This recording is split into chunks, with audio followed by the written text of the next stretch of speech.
I've been working as a women activist for the last 20 years in UP. But about 5-7 years ago, one did realize that 7-8 years ago, that there were very few groups working with Muslims as a community. Very few women in leadership work again in NGOs, and very few women even as workers in NGOs. I feel it's a chain reaction, because if there are very few groups working with the Muslims as a community, then women are not going to automatically come out. There's a certain process, a certain time that it takes to get women to come out from the community, a certain trust that a group has to build with the community. So because that process hasn't happened, the participation was very minimal. Again, if you're in a majority group and you're one or two being represented, often your issues are not fully represented. And you do feel marginalized.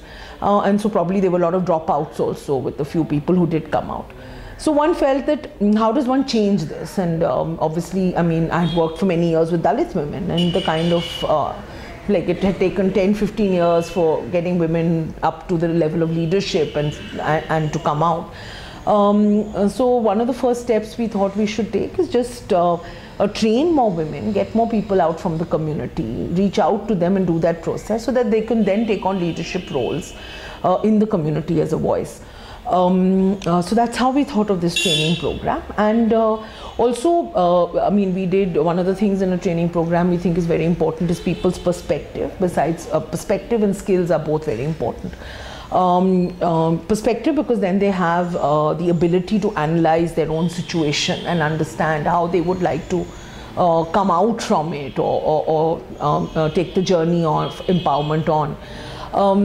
So one of the things that in this training program that we used as I would say a pivot is trainings on both issues of gender and identity.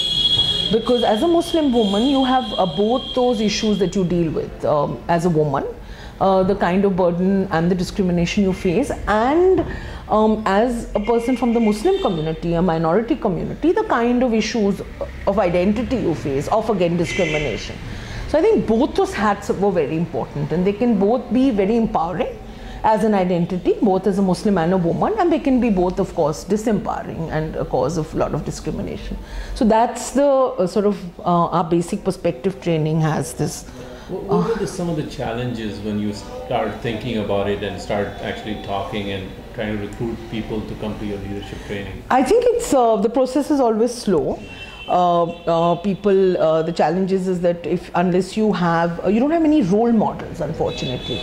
So that's one of the biggest challenges, because there are not enough women out there from the community. If I go in, or an upper class Muslim woman goes in, that's not the role model to offer.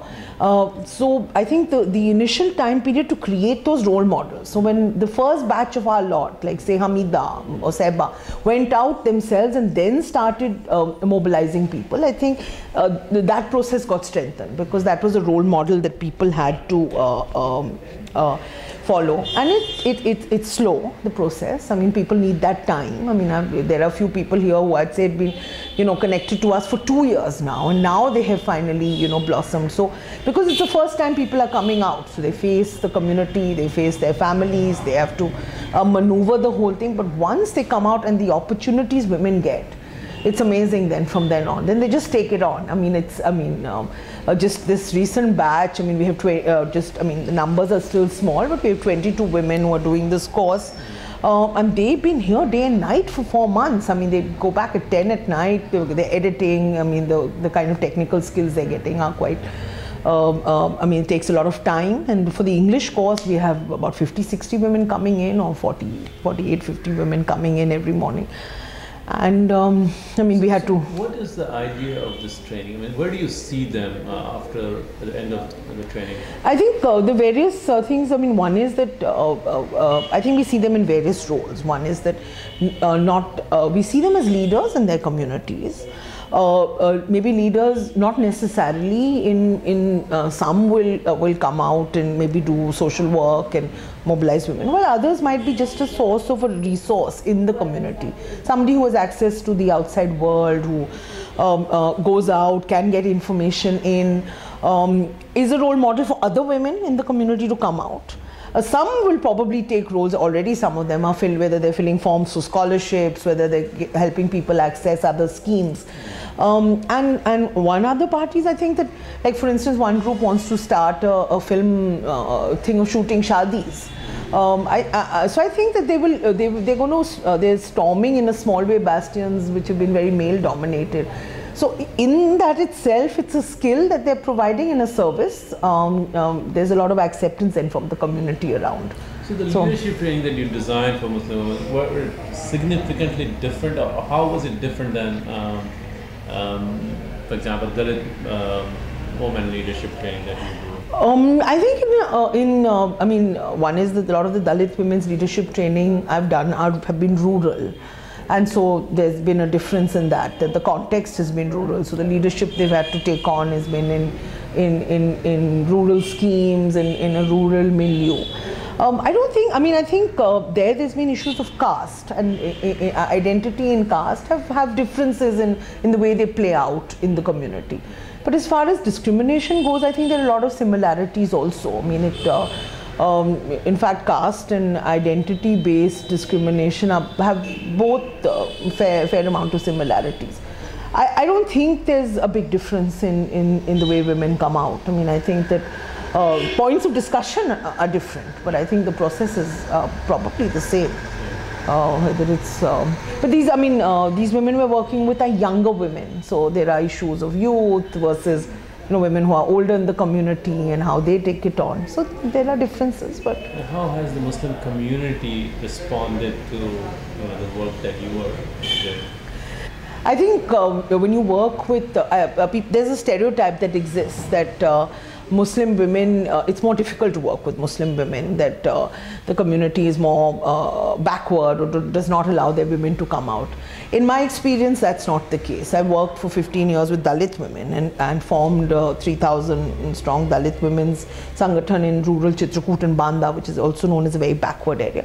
I think if you go into any community, and when you especially work with women, there is a certain time you need and there's a certain trust you have to establish. So I remember establishing a certain trust by making women hand pump mechanics, because water was a resource at that point in '92, which the Dalit women needed. And then the community accepted women repairing hand pumps. Here directly, for instance, women getting skills like computers or English or these days a camera. A lot of the communities are feeling that their girls are going to go ahead somewhere. Maybe they'll get jobs, they'll be able to stand on their feet. So the community has been very supportive. We have to do that process of convincing family, convincing the community, having meetings there so that they know that this is a safe space they're going into. But the challenges have been absolutely the same, which is for women all over the world to come out. So I think if the community feels that you're giving a resource that will benefit them, I think the community supports you. So since you worked for a number of years among the Muslims, what are their, if we talk about UP Muslims, what are their issues and challenges? I think the huge issue that is coming across, which is unfortunately something that neither does the media or even the government enough focusing on, is the issue of development. I think a Muslim community is looking for access to education. There is quality education. There is no this thing that we don't want to educate our girls. It's if they had good government schools which were reasonable close to their homes. I think they're looking at accessing schemes. I think people want good sanitation. They want good housing. They want electricity, water. So I think, the issues of development have been looked at so marginally, and even with the new 15-point program and everything else, it hasn't really yet reached people. Do Muslims feel that they're lagging behind in this road to development? Of course. There is no question. Why do they think? I think, it's just people have not, unlike schemes which have been specifically focused for Dalits, for instance, which is an accepted marginalized community in development. Muslims have been always looked at as that their needs have to be safeguarded as far as their cultural and religious rights. And their whole thing on development has not been looked at by anyone. So, and neither has the Muslim leadership really also put that development agenda forth and in the common space.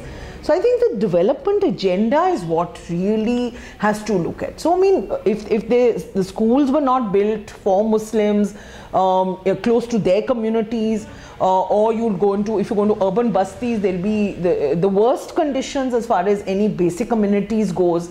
So I think that's where the community really needs to be looked at, and the dialogue to be had, and their energies also to be, if somebody gives them leadership to access that. I think people are, I mean, they want jobs for their youth, they want jobs for their girls also. I mean, it's not just the men, they want jobs for men and women. And so I think, I mean, for instance, a lot of they stopped educating their young men because they felt there was no question of them getting jobs. So in fact, then, you know, the little businesses or little skills, motor mechanic, or they'll set up a shop. So in fact, there's a huge dropout with young Muslim men because people felt that there's no question of them getting a job. There's no a situation. So it's interesting, but I think if the development agenda reached Muslims, we'd be at a different space. Madhavi ji, thank you very much for talking to us this afternoon. Okay.